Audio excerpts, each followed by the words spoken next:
Good morning बच्चों। अब हम अपने बायोलॉजी के नेक्स्ट चैप्टर में पढ़ेंगे cell structure and function. Cell आप छोटी क्लास में भी आपको इसकी रिक्वायरमेंट होती है इसकी स्टडी की, और बड़ी क्लास में तो है मोस्टली। अगर बायोलॉजी के स्टूडेंट हैं तो 11th-12th में तो पूरा कॉन्सेप्ट है सेल का, अच्छा खासा चैप्टर है। तो ये कुछ बेसिक्स हैं, वो आपको बहुत हेल्प करेंगे पढ़ने में। ये यहाँ पे आप इमेज में देख रहे होगे कुछ एग्जाम्पल ऑफ सेल्स हैं। सेल होती क्या है? सेल ये लैटिन शब्द है। इंग्लिश की जो लिपि होती है, जैसे आप हिंदी में पढ़ते हो, हमारी संस्कृत उर्दू जो लिखने का तरीका होता है वो उसे लिपि बोलते हैं। और इस लिपि या भाषा से, हमारे लैटिन वर्ड से ये शब्द लिया गया है सेला।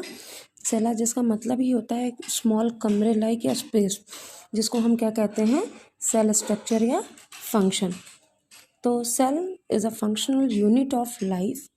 It help to building block the organ and its study is called cell biology, या इसको साइटोलॉजी या सेल बायोलॉजी भी कहते हैं। अगर हम छोटी से छोटी सेल का जब स्ट्रक्चर पे जाएं तो उनकी साइज़ नियर अबाउट 1 माइक्रोन से 100 माइक्रोमीटर होती है, और जो साइटोप्लाज्मिक सेल्स होती है नियर अबाउट इतनी इसकी साइज़ होती है। Cell have membrane. अब यहाँ पे आप अभी पढ़ोगे, अभी तो हम बेसिक बता रहे हैं सेल होता क्या है। सेल दो तरह की होती हैं, प्लांट सेल और एनिमल सेल, और अर्थ पे यही सब पाए जाते हैं, बायोटिक और एबायोटिक कंपोनेंट में, लिविंग और नॉन लिविंग। तो नॉन लिविंग में भी हमारी जो लिविंग सेल्स होती हैं वो प्लांट की होती हैं, जो मूव नहीं करती हैं लेकिन वो लिविंग में आती हैं। फिर उसके बाद these have all biomolecules. All biomolecules से मतलब है इनके पास सारे बेस पेयर होते हैं in the form of DNA और आरएनए। अभी मेरे डीएनए और आरएनए का एक लेक्चर आया, उसको आप ज़रूर देखिएगा। डीएनए और आरएनए जो है ये हमारे ऐसे केमिकल्स हैं जो बेसिकली हमारी बोथ सेल्स में पाए जाते हैं इन अ फॉर्म ऑफ प्रोटीन और न्यूक्लिक एसिड। अब लिविंग सेल्स परफॉर्म कैसे करती हैं, तो इसकी इम्पोर्टेंस क्या है, रिक्वायरमेंट क्या है? These perform all metabolism activity, growth and development, they reproduce, they can stimulus आपको पता होगा, उत्प्रेरणा या उत्तेजना। मतलब अगर आपको कोई निडल पिंच करे तो आपको फील होगा और आप अपना हाथ पीछे कर लोगे, या अचानक से सनलाइट में पहुंच जाते हो तो जो रिफ्लेक्शन धूप का जो पड़ता है आपके फेस पे, तो वो क्या कहलाता है, स्टिमुलस, जिससे आप धूप के अवे जाने की कोशिश करोगे। तो ये सारी रिस्पॉन्स, मतलब रिस्पॉन्स से ही पता चलता है कि कोई सेल या एनिमल या प्लांट क्या है, जिंदा है। ये होम्योस्टैटिस भी बिहेव करती हैं। होम्योस्टैटिस का मतलब है दे परफॉर्म ऑल, ये थर्मो रेगुलेट करती हैं अपने बॉडी का पीएच, टेम्परेचर, इसको कंट्रोल करने में सेल माहिर होती है, ऐसा भी कह सकते हैं। नेक्स्ट नोट, सबसे इम्पोर्टेंट नोट क्या है हमारा, human contain somewhere around 40 trillions 4 × 1013 cells. Human की बॉडी में टोटल इतनी या 80 बिलियन सेल्स तक होती हैं। सेल टाइप, यहाँ पे जब हम पढ़ने आएंगे सेल्स को बेसिकली, तो हम दो तरह की सेल्स को देखते हैं, यूकैरियोट और प्रोकैरियोट। प्रिमिटिव ये हमारी फर्स्ट है, ये पहले आई थी, इनके बाद आई थी यूकैरियोटिक सेल्स। यूकैरियोटिक इसलिए डिवाइडेड होती हैं क्योंकि इनमें वेल डेवलप नहीं होते। जो यूकैरियोटिक सेल्स होती हैं इनमें बेसिक डिफरेंस क्या होता है कि न्यूक्लियस होता है, वेल डेवलप होता है, जबकि जो प्रोकैरियोट्स होती हैं उनमें सिर्फ सिंगल सेल ऑर्गेनेल होती है, सिंपल सी, और उनमें क्या होता है, न्यूक्लियस नहीं होता है। अब हम एक स्ट्रक्चर देख लेंगे, प्लांट सेल का ये स्ट्रक्चर है। इसमें ये है हमारा न्यूक्लियस, ये न्यूक्लियस है हमारा। साइटोप्लाज्म, ये जो लिक्विड पार्ट आपको दिख रहा है वो साइटोप्लाज्म है।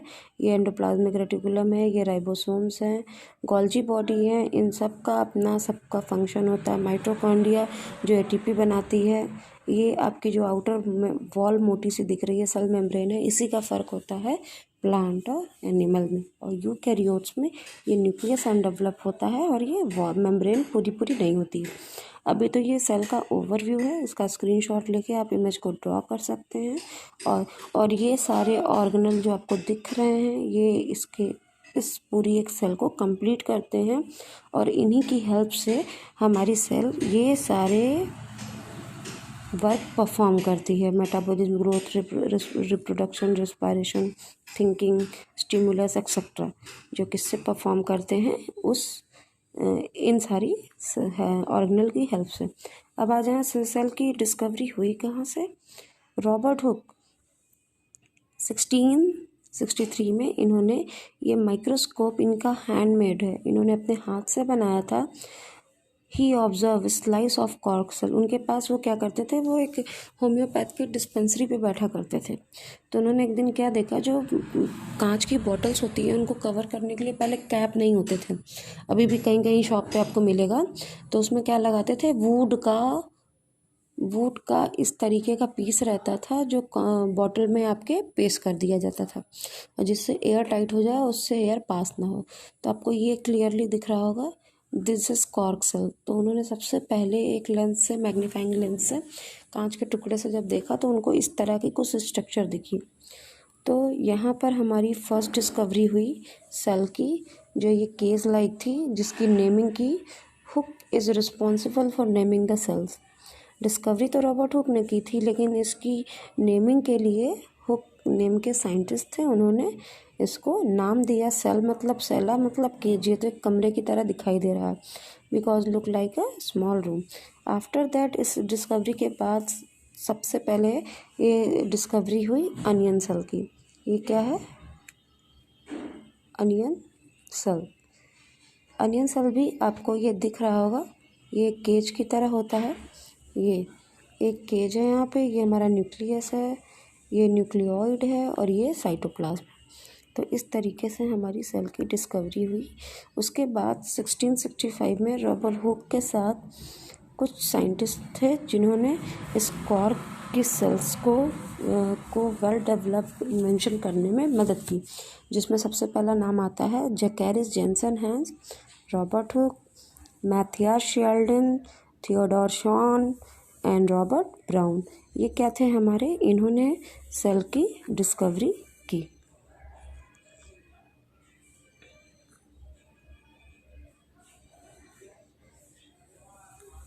और एक चीज़ यहाँ पे जब इन्होंने देखा तो ये सेल्स कैसी दिखाई दी, ये लिविंग नहीं थी, ये कैसी थी, डेड सेल्स थी। फॉर एग्ज़ाम्पल ओक की सेल्स को भी इन्होंने इसके बाद देखा। ओक वुड होती है, लकड़ी होती है, वुड, जो आपकी बॉटल्स होती हैं। फॉर एग्ज़ाम्पल ये कोई बॉटल है,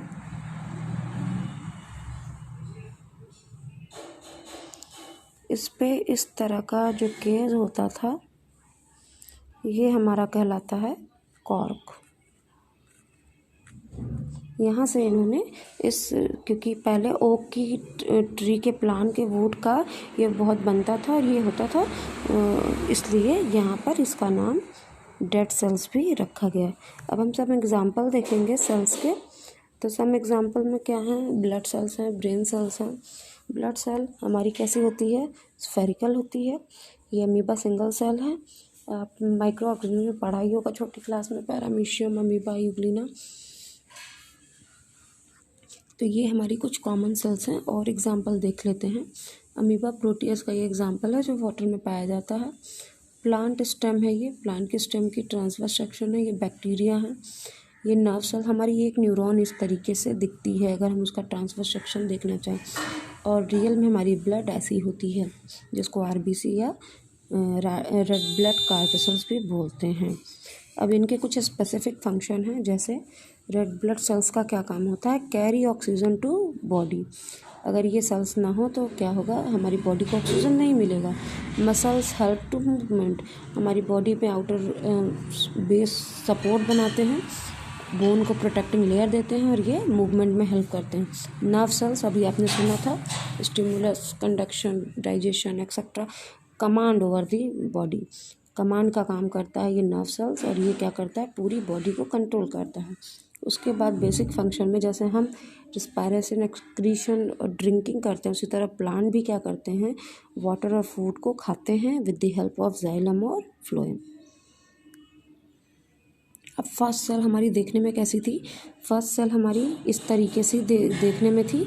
यहाँ पे cell that lack of nuclear membrane bound with organelle, इसमें क्या होता है, न्यूक्लियर मेम्ब्रेन ब्लैक होता है, सिर्फ मेम्ब्रेन होती है, सिंपल टाइप की होती हैं, सर्कुलर होती हैं, सिंगल होती हैं, और इनमें सिर्फ क्रोमोसोम होता है, वेल डेवलप्ड डीएनए नहीं होता है। फॉर एग्जांपल ये बैक्टीरियल सेल, ये प्रोकैरियोटिक हैं, ये लैक्टोबैसिलस का एग्जांपल है ये। उसके बाद आ जाता है प्रोकैरियोट के बाद यूकैरियोटिक में बेसिकली हमारे आते हैं प्लांट और एनिमल की कोई भी cell. They have surrounded by membrane, जिसमें वॉल होती है, चाहे वो सिंगल सेल हो या डबल मेम्ब्रेन हो, मोस्ट लिविंग ऑर्गेनिज्म में होती है। तो ये हमारी यूकैरियोट्स हो जाती हैं। यूकैरियोट प्रोकैरियोट का माइन्यूट सा डिफरेंस बस इतना है कि यूकैरियोट्स में फ्लैजिलम नहीं होते भी हैं तो इस तरीके से, जैसे फ्लैजिलम यहाँ प्रोकैरियोट में निकले हुए ऐसे नहीं होते हैं। कैप्सूल और प्रोटेक्टिंग कवरिंग होती है प्रोकैरियोट्स में, यूकैरियोट्स में नहीं होती है, एक्सेप्ट बैक्टीरिया। ये अभी आपने डायग्राम देखा था प्रोकैरियोट का, बैक्टीरिया वगैरह को छोड़ के फ्लैजिलम किसी में नहीं होता। ये क्या कहलाता है, फ्लैजिलम। सेल वॉल का डिफरेंस होता है, सेल वॉल प्रोकैरियोट्स में होती है और यूकैरियोट्स में नहीं होती है, वो भी और कुछ ही यूकैरियोट्स में होती हैं, सब में नहीं होते हैं। अब यहाँ पे डिफरेंस आप इसको स्क्रीनशॉट खींच के पढ़ लीजिएगा, अभी जो मैंने एक्सप्लेन किया है वही है। The function of cell, the function of cell अभी आगे भी हमने देखा था, वो तो कैरेक्टरिस्टिक फीचर थे। फंक्शन क्या है, परफॉर्म टुगेदर, ये सभी एक साथ वर्क करती हैं तभी प्रोसेसेस एक प्रॉपर वे में होती हैं। फॉर एग्जांपल ऑक्सीजन आया, ऑक्सीजन के बाद बॉडी में इवॉल्व हुआ, फिर ब्रेक डाउन हुआ तो उससे फूड के स्मॉल पीसेस बने जिससे हमारा डाइजेशन हुआ, डाइजेशन के बाद गैसेस से रिलीज़ हुई जिसमें CO2 बना, CO2 फिर इंक्रीज़ हुआ और इंक्रीज़ होकर के बॉडी से बाहर रिलीज़ हुआ, फिर getting a ride waste product. ये क्या करते हैं, वेस्ट प्रोडक्ट को बाहर निकालने का काम करते हैं, न्यू सेल्स की रिपेयर करते हैं, ग्रोथ करते हैं, रिलीज एनर्जी करते हैं, excretion, reproduction etcetera. Why are cell important, अब सेल की इम्पोर्टेंस क्या है, इम्पॉर्टेंट है मूवमेंट के लिए, ग्रोथ के लिए, रिप्रोडक्शन के लिए, ब्रेकडाउन के लिए। अगर ये सारी प्रोसेस सेल नहीं होगी तो हमारी बॉडी ये परफॉर्म नहीं कर पाएगी, क्योंकि हमारा एक ऑर्गन में मिलियंस ऑफ सेल्स होती हैं जो मिल करके इस वर्क फंक्शन को कराती हैं। इसके बाद take food, oxygen, heat and energy, adaptation, elimination of waste product. Eliminate करके मतलब चूज़ करना क्या हमारी बॉडी के लिए बेटर है और क्या हार्मफुल है, उसे टॉक्सिक के फॉर्म में बाहर निकाल देना। Performance of cell on the basis of function, reproduce, create identical cells। identical cells मतलब लीफ है तो उससे नई लीफ ही बनेगी, उससे कोई फ्लावर नहीं बन जाएगा। तो ये हमारा क्या होता है, आइडेंटिकल, मतलब ईच सेल गिव बर्थ। अब कुछ मेजर फंक्शन है जो सिर्फ सेल करती हैं, जैसे पॉलीमर को मोनोमर में कन्वर्ट करना। ये केमिकल रिएक्शंस होती हैं आफ्टर ब्रेकडाउन फूड के होती है, ये सिर्फ सेल्स में होती हैं और कहीं नहीं होती है। Transport of oxygen and CO2, gases exchange करती हैं। प्रोड्यूस हार्मोन एंड केमिकल्स, जो हमारी बॉडी में प्रोटीन, हार्मोन, केमिकल बैलेंस होता है वो भी सेल परफॉर्म करती हैं। इसके बाद कुछ कॉमन चीज़ें हैं जो दोनों सेल में पाई जाती हैं, mitochondria, Golgi apparatus, endoplasmic reticulum, nucleus, cytoplasm, ribosome. ये इतनी चीज़ें बोथ सेल में होती हैं। इसके बाद जो बचते हैं वो सिर्फ प्लांट और एनिमल में होते हैं। ये डिफ्रेंशिएशन है, इसका भी आप स्क्रीनशॉट खींच करके डायग्राम ड्रॉ कर लीजिएगा। अगर डायग्राम ड्रॉ कर लेते हो तो इसकी प्रैक्टिस हो जाएगी, क्योंकि ये आता है, फिक्स डायग्राम है, इस पे बहुत क्वेश्चन बनते हैं। Okay, thank you. आज बस यहीं तक।